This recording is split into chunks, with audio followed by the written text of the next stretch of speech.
Welcome to Cluster Fudge, the podcast where we untangle the chaotic threads of culture, power, and identity. I'm your host, Alexandra.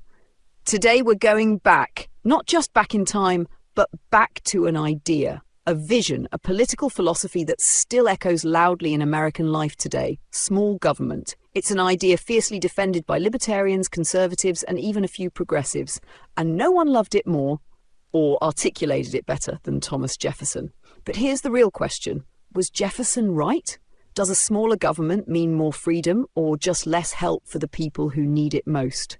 Is the dream of limited federal power still realistic in a 21st century society facing global crises, corporate monopolies, and rampant inequality? Let's explore the roots of small government, its promise, its pitfalls, and why Jefferson was so obsessed with it. Let's dive in. Let's start by stepping into the mind of Thomas Jefferson, a revolutionary thinker, a founding father, a complex human being filled with contradictions, and the man whose name is most closely tied to the American ideal of small government. To understand Jefferson's vision, we have to remember the historical moment he was living in. America had just broken away from a monarchy, a system where power was centralized, absolute, and often abusive. The entire revolution was, in many ways, a rebellion against government overreach, against tyranny, against the notion that a faraway ruler could dictate the lives of people he would never meet. Jefferson, like many of the founders, feared that centralized power would always lead to oppression. But Jefferson took it further. He believed that the best way to preserve liberty was through decentralization, by giving the bulk of power not to a federal authority, but to the states, and better yet, to the individual citizen. He envisioned a nation of farmers, independent and self-sustaining, who didn't need much from a central government because they were empowered to govern themselves. This wasn't just economics, it was moral. Jefferson believed that independence bred virtue, that the closer you were to your land, your labor, and your decisions, the more invested you were in your community and your country. He famously said, "That government is best which governs least." That's the heart of Jeffersonian philosophy. Government should protect rights, life, liberty, and the pursuit of happiness, but not much more. In his mind, the role of government was to secure freedoms, not manage daily life.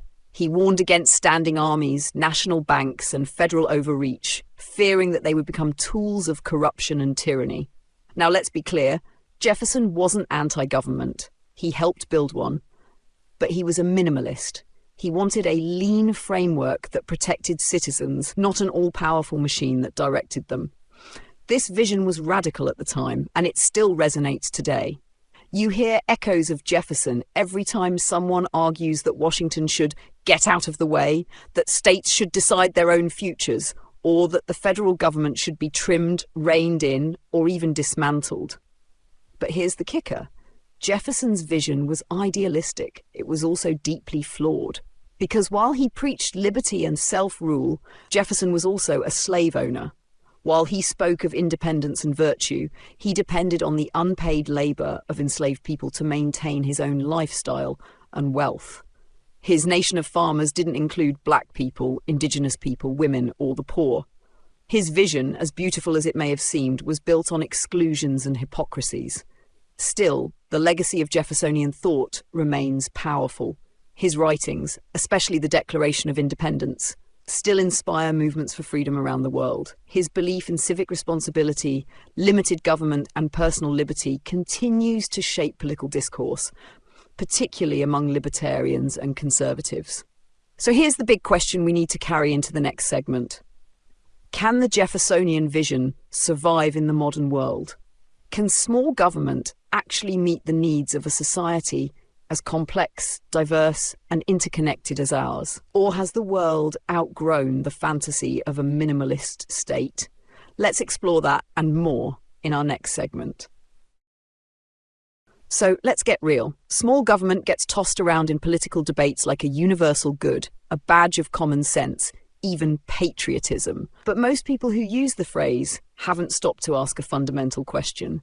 What does small government actually mean? Because it turns out the term is not as simple as it sounds. At its core, Small government refers to a system where the size, scope, and spending power of the federal government are minimized. That can mean different things to different people, but generally it includes lower taxes, fewer federal programs, less regulation of businesses and private activity, a stronger emphasis on state and local decision-making, a belief that the free market, not the government, is best equipped to solve problems. In theory, it's about liberty, efficiency, and trust in individuals over institutions.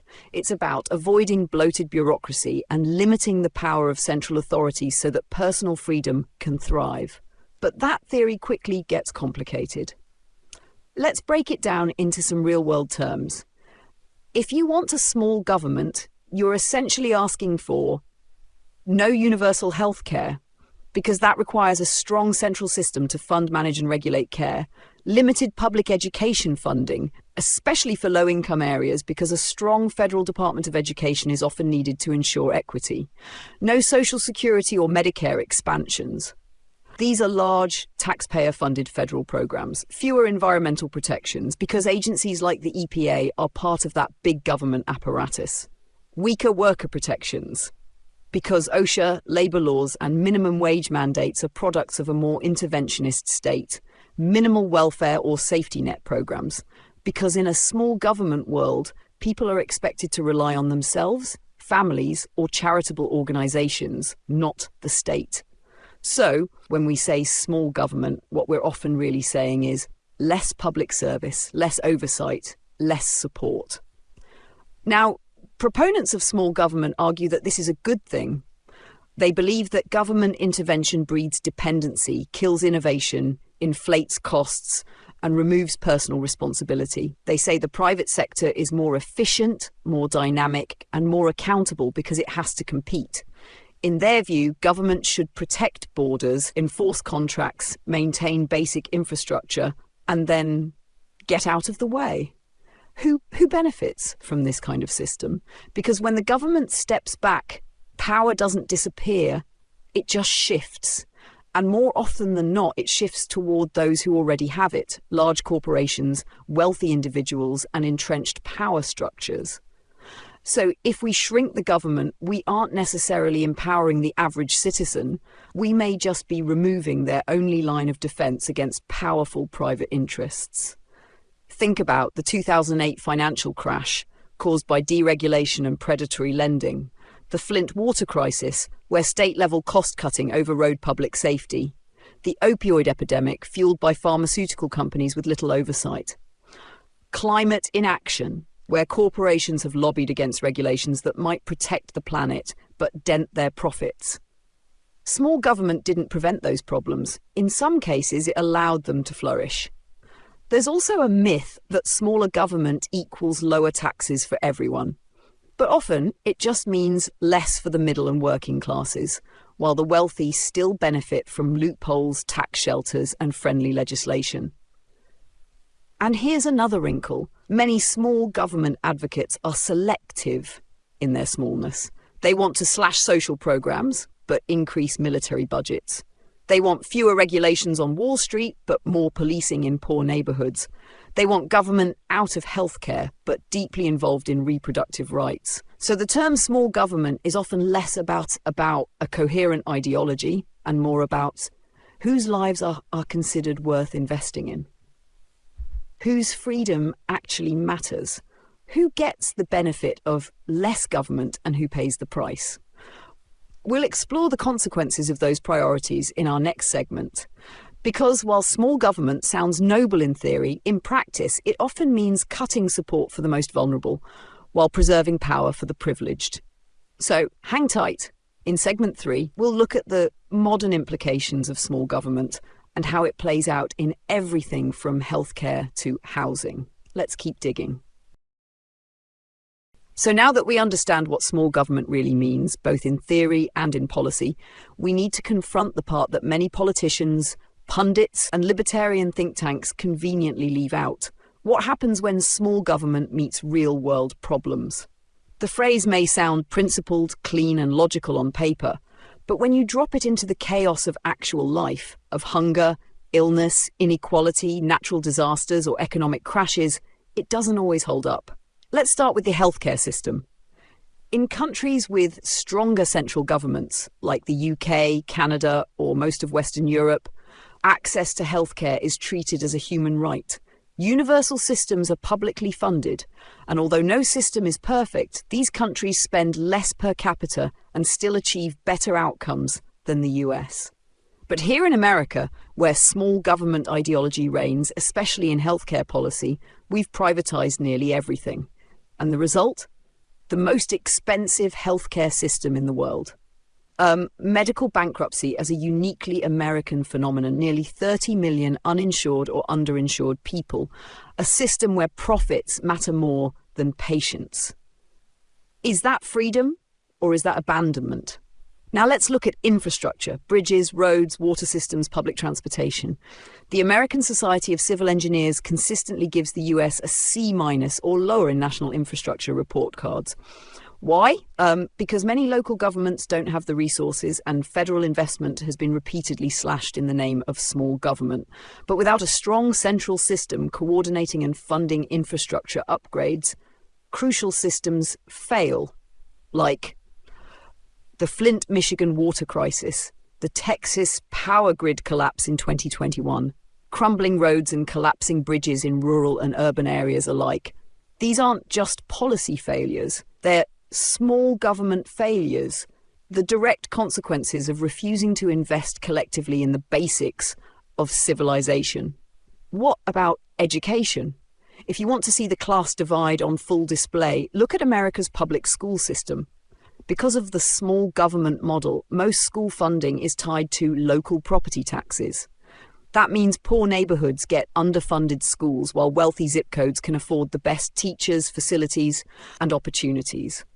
And when the federal government tries to equalize things through Title I funding or desegregation efforts, those very same small government advocates start crying overreach. So we're left with a system that reinforces inequality generation after generation, all in the name of limited government.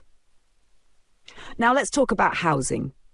A small government approach says the market should determine rent, home prices, and zoning. But what happens when the market is driven by speculation, not human need? You get mass homelessness, skyrocketing rents, families spending over 50% of their income just to stay housed, luxury condos sitting empty while shelters are full. And again, when cities try to step in with rent control, public housing, or tenant protections, small government politicians shout it down. So the result? A growing population of people living on the edge, while developers keep cashing in.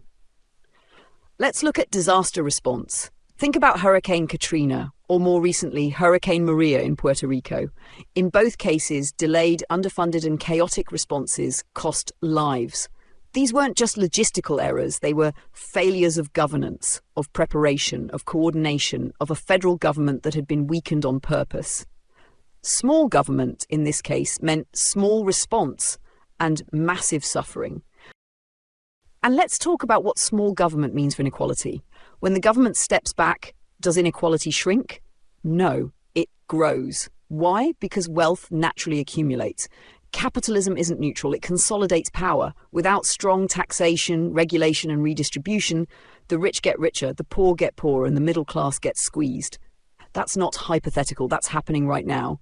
Since the 1980s, the Reagan era, the rise of trickle-down economics, and the golden age of small government rhetoric, wealth inequality in the US has skyrocketed, wages have stagnated, social mobility has plummeted. The American dream, it's now a luxury item. And yet, even amid all this, the rhetoric of small government persists. Why? Because it sounds appealing, it feels empowering. It promises autonomy and self-reliance. It tells people that the government is the problem, not poverty, not racism, not monopolies, not climate change, not corporate power. But here's the truth. A truly small government isn't neutral. It's an abdication of responsibility. It's the state saying, you're on your own, good luck. In theory, small government is about freedom. In practice, it often means the vulnerable are left behind, public services erode, democracy is weakened, not strengthened, and corporate power fills the vacuum. Because let's be clear, when government gets smaller, something else always gets bigger.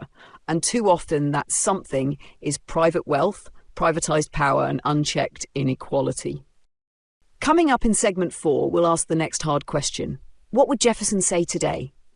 Does the Jeffersonian dream of liberty through small government still work in a modern world of billion-dollar tech monopolies and climate emergencies? Spoiler alert, it's complicated.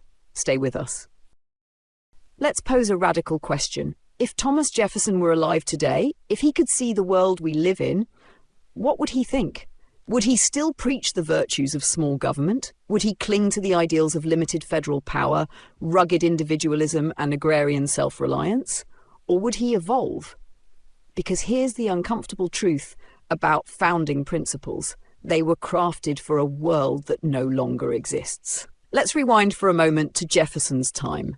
In the late 1700s, America was a fledgling republic, an experiment in self-rule. The federal government was weak by design, a direct rejection of monarchies, empires, and centralized power.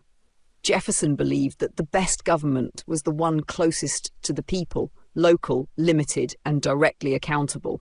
His vision of America was one of independent farmers scattered across a wide land, living off their own labor and guided by their own communities. In his ideal world, power stayed in town halls, not Washington, D.C. Bureaucracy was minimal, and federal intrusion was a kind of tyranny. And for his time, that vision made sense. There was no internet, no multinational corporations, no global financial system, no nuclear weapons, no climate change, no billionaires, no social media algorithms destabilizing democracies. It was a simpler, smaller world, and so the government too could afford to be small. But here we are. In the 21st century, we don't live in an agrarian republic anymore. We live in a digitized, globalized, hyper-connected economy where a single tweet can move markets. A corporation like Amazon can outbudget half the countries in the world. A viral lie can reach 20 million people in an hour. And climate change threatens entire coastlines. In this world, the dangers of centralized power are real, but so are the dangers of no power at all. And here's where Jefferson's 18th century ideals begin to collapse under 21st century pressure. Because if we tried to apply his vision literally today, if we radically shrunk the federal government, dismantled regulatory agencies, privatized everything, wouldn't get more freedom. We'd get chaos, exploitation, injustice, a wild west of modern monopolies. And here's what Jefferson might realize if he could see the world now. Size matters less than integrity. Power isn't the enemy. Unaccountable power is. Jefferson's values were nuanced, and so must be our interpretation. It's important to remember that Jefferson didn't hate all federal power. He was president, after all. He expanded the country dramatically with the Louisiana Purchase, a bold use of executive authority that some say violated his own principles. He supported public education as essential to liberty. He understood that an informed citizenry was the backbone of a free society. He believed that when power becomes corrupt, it must be challenged. But he also believed in constitutionalism, deliberation, and balance. So if Jefferson were dropped into modern America, with its lobbyists, its PACs, its billionaires buying legislation, and its corporations collecting more data than the NSA, he might say something like, "This is not the republic I imagined." He might look at the erosion of civil discourse, the abandonment of civic education, the rise of nationalism cloaked in his name, and he might be horrified. He might even say, "A stronger government is now necessary to protect the liberty I once believed would thrive under a weaker one." That's not hypocrisy. That's evolution, something our politics desperately lacks today. Because here's the bigger point. Founding principles must be living principles. You don't honor Jefferson by worshipping his every word. You honor him by applying his values, liberty, accountability, civic virtue, to the world as it exists now. And in today's world, small government can't solve climate change. It can't rein in Google or Meta. It can't fund public health, guard voting rights, or ensure equal access to education. These are not small challenges. They require collective solutions, national solutions. And yes, that means government, a government not bloated with corruption or captive to corporations, but strong, smart and responsive. A government of the people, not just in name, but in structure and policy. So, what would Jefferson say today? He might whisper what we're all beginning to understand. Liberty without infrastructure is just a slogan. Freedom without access is just a privilege for the lucky. Democracy requires investment, not just in ideas, but in institutions. We don't need to abandon Jefferson. We need to translate him, to bring his ideals forward through the lens of today, with honesty, with flexibility, and with a fierce commitment to justice. Because ultimately, Jefferson didn't worship small government, he worshipped freedom. And maybe, just maybe, in our age of disinformation, instability and inequality, freedom needs more than a small government. It needs a good one. Let's finish strong. Let's go where the conversation usually stops. Let's talk about what really happens when the dream of small government is taken to its extreme. When small government becomes no government, because it sounds appealing, right? No bureaucrats, no taxes, no federal overreach, just freedom, individuality, and the open market. That's the fantasy. But the reality, it's something else entirely. Something darker, something we've seen before and might be sleepwalking into again. Let's start by defining the difference. Small government is about limited federal reach. No government or minimalist governance taken to the edge is something closer to anarchy for the poor and oligarchy for the rich. It's a world where the market replaces the state, where freedom means every man for himself and those without power, wealth or access, well, they're on their own. Let's unpack that. When government shrinks, private power grows. One of the biggest myths in libertarian and far-right circles is this idea that less government means more freedom. But that's only true if government is the only form of power that exists. Spoiler alert, it's not. When you shrink government, when you gut regulations, defund watchdogs, kill public programs and sell off civic infrastructure, you don't get freedom. You get a power vacuum. And who fills that vacuum? Not the average citizen, not the working class, corporations, monopolies, billionaires, tech lords, landlords, insurance giants, private equity vultures. When the public sector retreats, the private sector rushes in, and they're not accountable to the people. Think about it. You can vote out a corrupt mayor, but you can't vote out Amazon. You can protest a bad government policy, but you can't protest your landlord evicting you because Wall Street bought the building. Without public protections, environmental laws, labour standards, consumer safeguards, corporations become the de facto rulers of daily life. And guess what? They're not bound by the Constitution. They don't need your vote. They only need your money. Public services, healthcare, education, transit, clean water, disaster relief, fire departments, libraries, even the freaking post office. These things don't magically maintain themselves. They require collective investment. They require planning. And yes, they require taxes.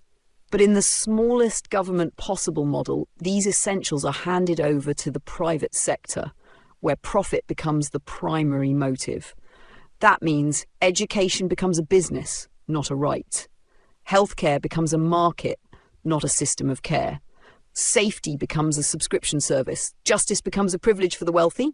If you've got money, you're fine. If not, good luck. Because in that world, there's no floor. There's no safety net. There's just a yawning chasm between have and have not. When government is demonized, dismantled, and defunded long enough, something even more dangerous starts to happen. People stop believing in shared responsibility altogether. They start asking questions like, why should I pay taxes if the roads still suck? Why should I follow rules if no one else does? Why should I care about the poor if it's not my problem? This erosion of trust doesn't just weaken institutions, it weakens the social contract itself. And what fills the void? Conspiracies, tribalism, militias, strongmen and violence. Just look around, from the January 6th insurrection to the rise of sovereign citizen movements to far-right fantasies about secession and civil war. This is what happens when government is painted not as a tool of the people, but as the enemy of the people. That's not freedom. That's fragility masquerading as rebellion. Let's not kid ourselves. When government vanishes, The people who suffer aren't the billionaires. They'll just buy their own schools, security, insurance, hospitals, and infrastructure. But what about the child born into poverty, the senior citizen living on social security, the family trying to survive a hurricane, the worker whose job is replaced by AI, the diabetic who can't afford insulin? In a no-government world, they are expendable. Or worse, they're blamed for their own hardship. It becomes a society where suffering is seen as a moral failure, not a policy failure. And that's not just cruel. It's dystopian. Don't believe the theory? Look at the receipts. Reagan-era deregulation led to corporate consolidation, the gutting of unions, and the rise of homelessness in the US. Post-Katrina privatization in New Orleans turned public housing into luxury condos. Flint's water crisis happened because local government was gutted in the name of budget austerity.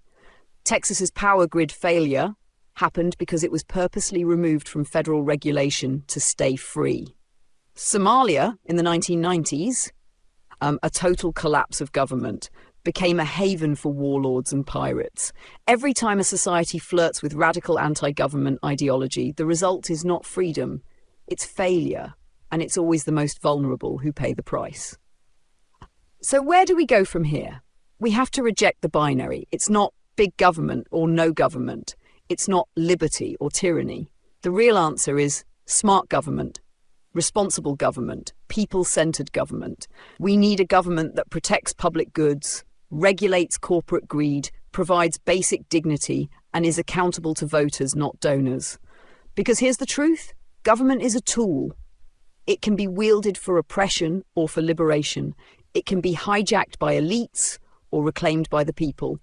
The solution isn't to destroy it. The solution is to fix it, to democratize it, to invest in it together. So the next time someone says, we need to shrink the government until we can drown it in a bathtub, ask them, what happens to the rest of us when it drowns? Because when government disappears, it's not freedom that rises, it's the wolves. That's it for segment 5. Coming up next, the closing thoughts, final reflections on what all this means for our democracy. We've journeyed back in time to Jefferson's dream. We've walked through what small government meant in theory, how it works in practice, and what happens when that dream is twisted or pushed too far. But now, in closing, let's pull the thread all the way through. Let's ask the biggest question of all. What does this old idea still mean to us today? Because here's the complicated truth. Jefferson wasn't wrong. His fear of centralized power wasn't paranoia. It was wisdom born of watching kings burn people alive for thinking differently. He did want democracy to remain local, personal, human-scaled, and in many ways, he was right. Bureaucracy can become a monster, power can become bloated, and when government forgets the people it serves, it becomes dangerous. But here's the catch: Jefferson couldn't fully anticipate scale, technology, complexity. He never imagined a nation of 330 million people, globalized corporate empires bigger than governments, climate collapse, billionaire technocrats influencing elections, private military contractors, a 24/7 surveillance state powered by private companies, artificial intelligence threatening entire job sectors, or a pandemic that brought the entire world to its knees. Jefferson's vision was built for a rural agrarian republic of 18th century farmers, not for a hyper-connected, crisis-prone, data-driven world that changes by the hour. And so we're faced with a paradox. How do we preserve the spirit of Jefferson without being imprisoned by the limits of his time? We can keep the soul of small government, the idea that power should serve the people, not the other way around. We can honour Jefferson's warnings about central control, creeping authoritarianism, and elite capture. But we must also evolve the tools of governance to match the size and scope of the modern world. We don't need less government, we need better government, smarter, leaner, more democratic, more transparent, more compassionate, more responsive, less beholden to corporate money, more rooted in people power, not donor power. Because when government works, when it's ethical, efficient, and empathetic, it becomes one of the most powerful tools we have to protect each other, to balance inequality, to solve big problems, and to make sure No one gets left behind. So as we leave this conversation, maybe the better question isn't, how small should government be? But instead, how do we build a government that's big enough to help, but humble enough to listen? Because freedom doesn't mean going it alone. And democracy isn't a do-it-yourself project. It's something we build together. It's something we govern together. That's what Jefferson wanted. And deep down, I think that's what most of us want too. Not kings, not chaos, not corporations ruling in the shadows, just a country that works for all of us. Thanks for listening, and remember, democracy isn't a spectator sport. Let's keep showing up.